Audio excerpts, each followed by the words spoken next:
সবাইকে good morning জানিয়ে আজকের ব্লগটা স্টার্ট করছি। আর অনেক দিন পরে আমি এই ব্লগ শুরু করলাম, প্রায় 15 দিন পর। তো ওষুধগুলো খেয়ে আমি মোটামুটি বেশ ভালোই আছি। ওষুধ দেখতে দেখতে আমার ওষুধ শেষের মাথায়, আর 2-3 দিন মতো মনে হয় খেলে হবে, তারপরে আর ওষুধ নেই। ভাবছি 2-3 দিন পরে ওষুধ আনতে যাব।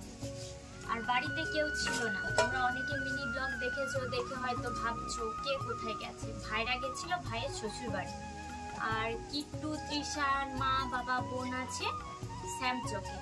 তো আমরা দুইজনেই ছিলাম বাড়িতে, আর এখন হয়ে গেছি 4 জন। ভাই, ভাইয়ের বউ, আমরা দুইজন, 4 জন। তো ভাবলাম ওরা যখন এসছে তাই আজ থেকেই ব্লগটা শুরু করি। প্রায় 15 দিন পর আমি ব্লগটা শুরু করছি। তো চলো আজকে কি করছি না করছি সেটাই তোমাদের সাথে শেয়ার করবো। তাই বসে পড়েছি সকাল সকাল রুটি বানাতে। ভাবলাম কি খাবো, আর বর্ষার দিন না, পান্তা খেতে ইচ্ছা করে না। এমনি তো আমাদের বাড়িতে পান্তা হয় না, ভুল ভবিষ্যৎ হয়ে যায় পান্তা। তো ভাবলাম অনেকদিন তো রুটি খাওয়া হয়নি, আজকে রুটি করা যাক। তাই ভাবলাম রুটিটা করেই নিই।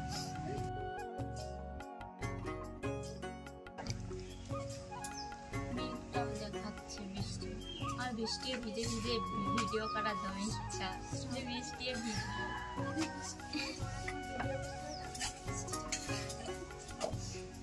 বৃষ্টি ভিজে ভিজে ভিডিও।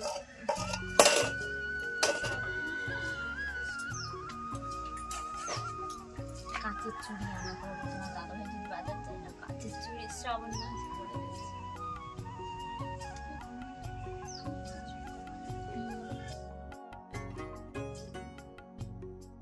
রুটিটা করে নিয়ে এই যে খেতে বসেছি। অনেকটাই বেলা হয়ে গেছে, 11টা বেজে গেছে। ঘর দুয়ার তো যাত্রাটা ভাবে পড়েছিল, এলোমেলো হয়ে গেছিল, তাই ঘর দুয়ারও গুছালাম, সব কিছু ঠিকঠাক করে নিয়ে বসেছে খেতে। একটু মাও খেয়ে নিয়েছে, ও রান্নার দিকটা করছে। আজকে আমি রান্না করব না, কারণ একটা জায়গা যাব। সেই জায়গাটা কোথায় যাচ্ছি, কি করছি, সেটা সবটাই তোমরা ব্লগের মাধ্যমে দেখতে পারো। আর এটা খাচ্ছি আমি চিকেন দিয়ে রুটি। কালকে আমাদের বাড়িতে চিকেন হয়েছিল, তো বরের ভাগের মাংসটা খেয়েছি, আর আমার ভাগের মাংসটা রেখে দিয়েছিলাম। ওইটাই খাচ্ছি এখন বসে বসে। আর রুটি খেলে প্রচন্ড পেট ভার করে, মনে হচ্ছে ভাত খেয়ে নিয়েছি। বর মশা বাজার থেকে চলে এসছে। বাজার থেকে কি নিয়ে এসছে দেখি।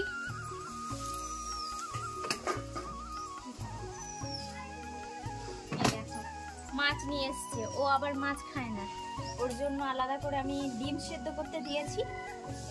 তো ভাবছি এটা কিট্টু মাকে দিয়ে আসি, ও রান্না বান্না করবে, আর আমি আমার অন্য কাজ করব।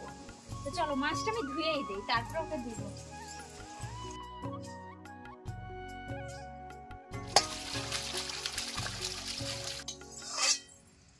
এই নো, মাছটা আমি ধুয়ে দিয়েছি। নুন হলুদটা দাও, মাখিয়ে দিই, মাখিয়ে দিয়ে আমি চলে যাবো। তুমি তাহলে রান্নাটা করো। হ্যাঁ, তাহলে মাছ মাখিয়ে দিই। তোমার দাদা ভাই যে টমেটো এনেছে না, টমেটো আলু দিয়ে মাছের তরকারি করবে। আর তোমার দাদা ভাইয়ের জন্য আমি ডিম দিয়েছি, হ্যাঁ, ইন্ডাকশনে ডিম আলু দিয়ে তরকারি করে দেবো। তো মাছ খায়নি। আর শাক ভাজা করে নেবে। আর বেশি কিছু করতে হবে না, এমনিতে আজকে তোমাকে আমি কিছু সাহায্য করতে পারবো না। আর আমার কাজ আমি করি, আর তুমি তোমার কাজ করো না। হ্যাঁ, এগুলো ভাজো, যাই আমি। হ্যাঁ,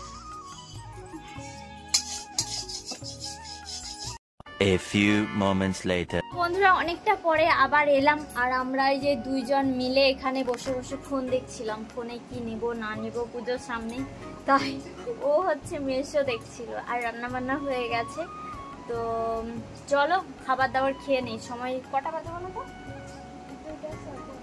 2:17। আমাদেরকে 3টার সময় বেরিয়ে একটা জায়গা যেতে হবে। কোথায় যাচ্ছি সে না যাচ্ছি সেটা তো তোমাদেরকে বলেছি, ব্লগের মাধ্যমে সবটাই জানতে পারবে। আর ভাইও এখনো স্নান করেনি, আর তোমাদের দাদা গেছে স্নান করতে।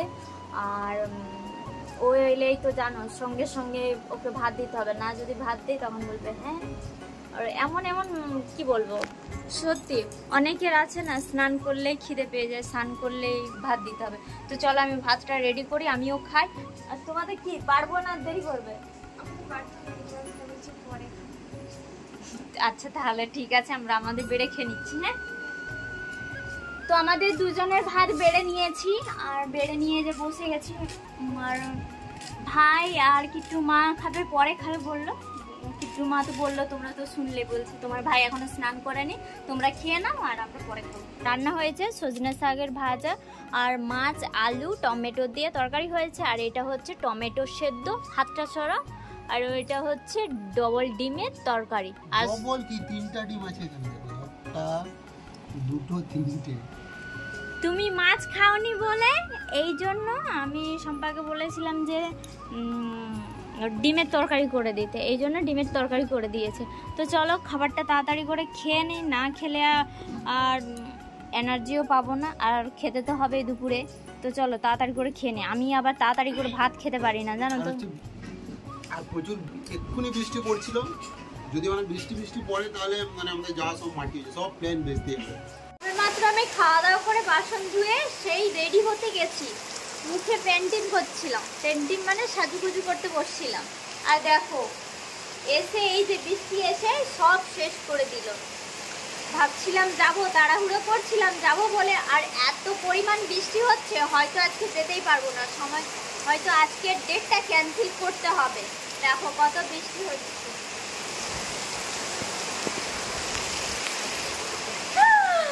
একটা বৃষ্টি হচ্ছে, মা গো মা যেতে পারবো না, কি বৃষ্টি হচ্ছে। তোমাদেরকে 1 মিনিট আমি ব্যাক ক্যামেরা করে দেখাচ্ছি, ঠিক আছে?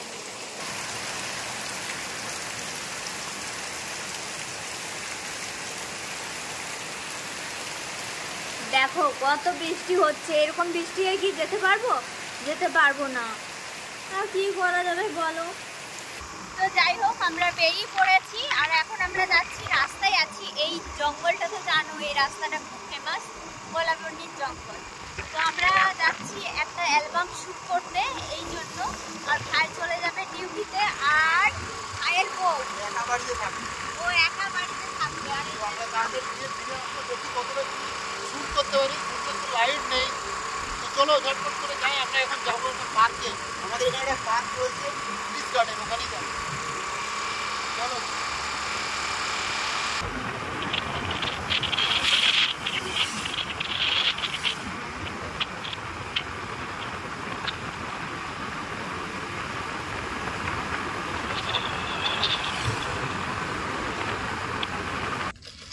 ফাইনালি চলে এসেছি, যে এখানে আসার কথা ছিল পিস গার্ডেন, তো সেই জায়গায় চলে এসেছি। আর এসেই দোলনায় বসে বসে দোল খাচ্ছি ছোট বাচ্চার মতো।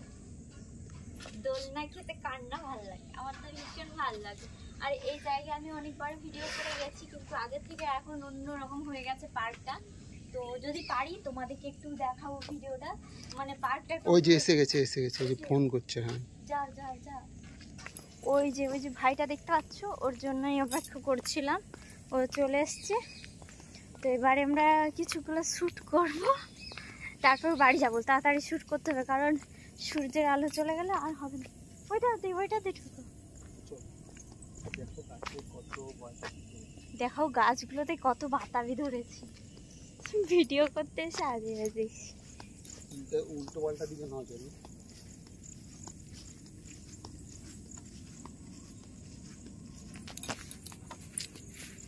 তো এই যে ভাই, এদিকে দেখো ভাই, একটু হাই করে দাও।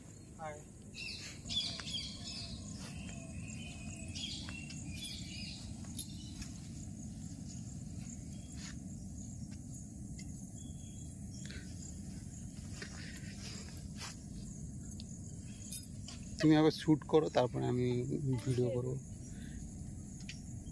কোন গানগুলো করবে তুমি আগে ইয়ে করো।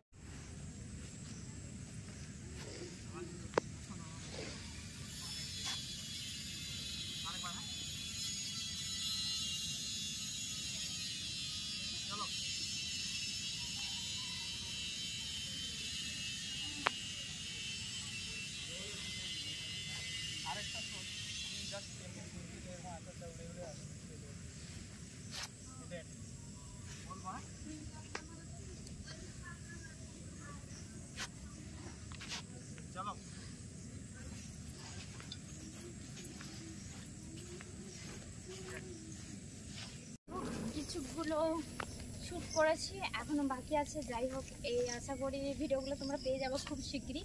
আর এটা হচ্ছে ক্রিস গার্ডেন। এখানে মানে কি বলবো, সব কিছুটাই খুব ভালো, আগের থেকে অনেক অনেক ভালো হয়ে গেছে। তো আগে যখন এসেছিলাম 2 বছর মনে হয় আগে এসেছিলাম, তখন ছোট্টখানি ছিল, সেই কাজটা হচ্ছিল। তো এবারে এসে দেখছি পুরোটা কমপ্লিট হয়ে গেছে, এখনও হচ্ছে, কাজ চলছে। তো চলো এখন যাব সোজা বাড়ি। ওইখানে আমাদের স্কুটি পার্ক করার রাখা আছে, তো এবারে যাবো সোজা বাড়ি। পুরো হাঁপিয়ে গেছে আর মুখটা অবস্থায় পেতনি হয়ে গেছে। আমাকে তুমি কেউ চিনতেই পারবে না যে এটা আমি নিজেকেই চিনতে পারছি না এটা আমি। চলো গাড়ি নাও। তো দেখো, দেখতে দেখতে সন্ধে হয়ে গেছে আর এখন আমরা যাচ্ছি বাড়ি। আর বাড়িতে না কেউ নেই, বলেছি তোমাদেরকে, ভাই ডিউটি চলে গেছে আর টিন্টু মা থাকবে বাড়িতে একা। তো এখন বাড়ি তাড়াতাড়ি পৌঁছাতে পারলেই বাঁচি, কারণ টিন্টু মা এত ভয় পায় কি বলবো, প্রচন্ড ভয় করে। একা আছে তো, কিট্টুটাও নেই তার কাছে। তো চলো গিয়ে আবার রাত্রে রান্না বান্না করতে হবে। মেয়েদের জীবন না এই রকমই জীবন, জানো তো, বাইরে খাটো ঘরে খাটো, যতই করো স্বামীরটাও মন পাবে না। চলো আর কি করা যায় বলো। ক্লান্ত হয়ে গেছি, তো শেষমেশ আমরা বাড়ি পৌঁছে গেছি আর আমি পুরো ক্লান্ত হয়ে গেছি, আর পাচ্ছি না, শরীরটা আমার আর সাই দিচ্ছে না। এই তোর পুরো কানেগুলো পড়ে গেছে আর কানটা ব্যথা করছে। তো দেখি কিট্টু মা কি করছে, বাইরে আছে, ও ভাত বসিয়েছে, আমি দেখলাম আসার সময় দেখলাম যে ভাত বসিয়ে দিয়েছে। তো চলো এখানে ভিডিওটা শেষ করছি, দেখা হচ্ছে আবার একটা ব্লগে। এখন রান্না বান্না করতে হবে, না হলে তোমরা বলবে যে না কিট্টুর মাকেই তুমি বেশি কাজ করাও। না, আমরা যা করি দুজনে মিলেমিশেই করি। তো চলো এবারে আমিও রান্না বান্না করি, অনেক হয়েছে ভেঙ্গে বোনা। চলো এবারে সংসারে মন দাও। Tata, good night.